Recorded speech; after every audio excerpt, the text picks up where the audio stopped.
Good morning, Abdul. Good morning, Ashley. How are you today? I'm fine, thank you. What do you think about the weather this morning? For me, the weather today is good. Ashley, what do you think about today class?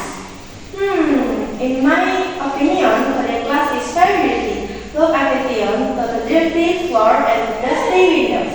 Yes, I think so too. How about like starting from the floor and sweep it? Yes, I agree with you. Okay, let's do sweeping. Okay.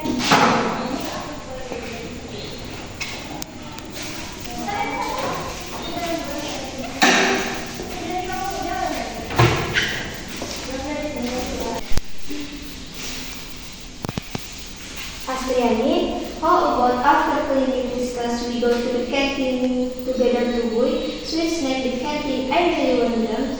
I heard yesterday it tastes really good. Do you want to try it? Wow, what kind of cat is that? Have I seen it before? Anyway, the cake very delicious. You have never seen.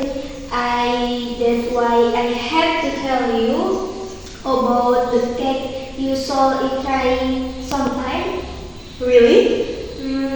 But I will agree with you, Abdul, because it is not the right time to go to the canteen. No, because we will start to listen after this. How about we go to the canteen after the first day? Do you agree? Okay. Thank you, Abdul, for telling me about the sweet cake. Okay, you're welcome.